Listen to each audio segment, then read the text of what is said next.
All right, this guy, I think he played for the Raiders back in the day. His name is No, I did not. I played softball.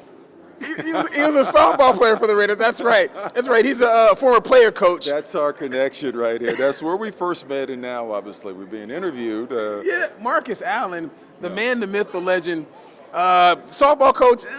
I thought it was pretty good. Come on. You guys won. Yeah, just win, baby. That's all we did. They're hot. See, there you go. There you go. Doesn't just apply to football now. So, Marcus, another season here at Legion Stadium. First thing I got to ask right off the top, Ashton Jeanty, Yeah. a running back. He's obviously like a lot smaller than you. And looking at some of the guys that's come by, like Darren McFadden, I mean, you guys are over 6 feet tall. What do you think about a guy that size, kind of built like a bowling ball?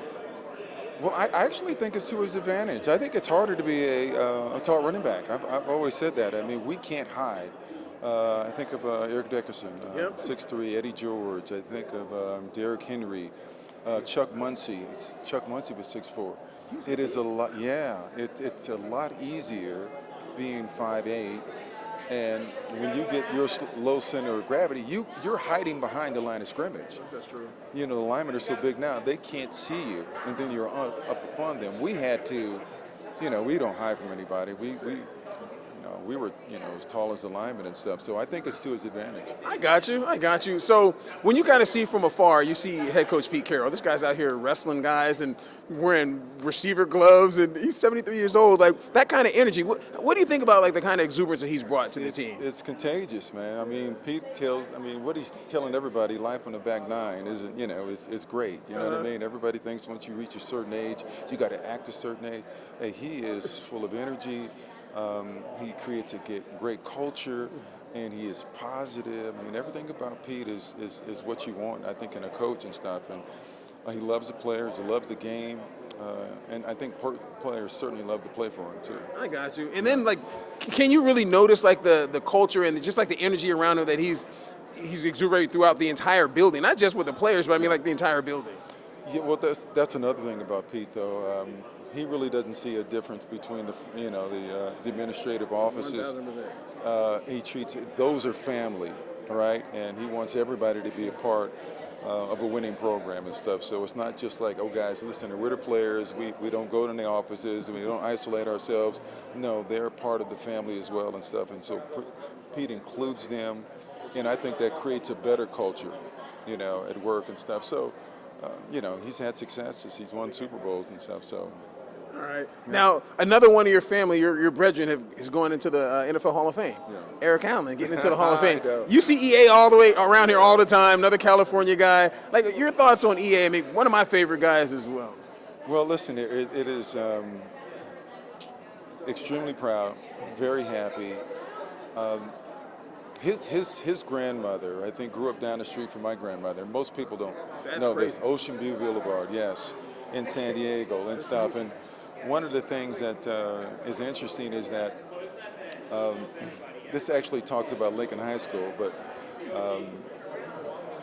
if he stayed in the community, he probably went to Lincoln High School. Same high school you was in? Yes. Reggie Bush. That's right.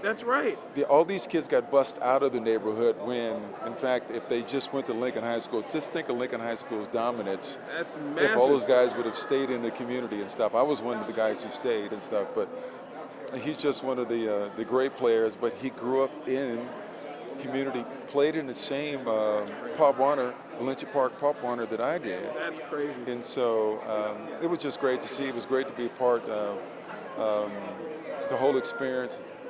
He honored me by asking me to put on a jacket, which I thought was amazing. And then I said a few words at his party. So, you know, it was an honor for me, especially, you know, a lot of these guys see me sort of paving the way in San Diego and stuff like that. And so, but he's always been great, and we call each other cousins, even if we're not. So it's the eyes, man. These green eyes, man. You guys killing folks with these eyes. I know.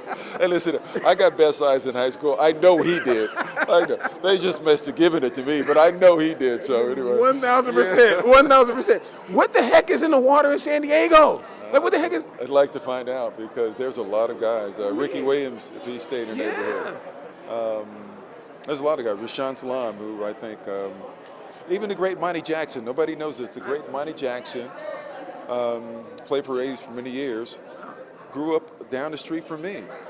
I was, on Winston Drive. That's crazy. They were like 20 houses down.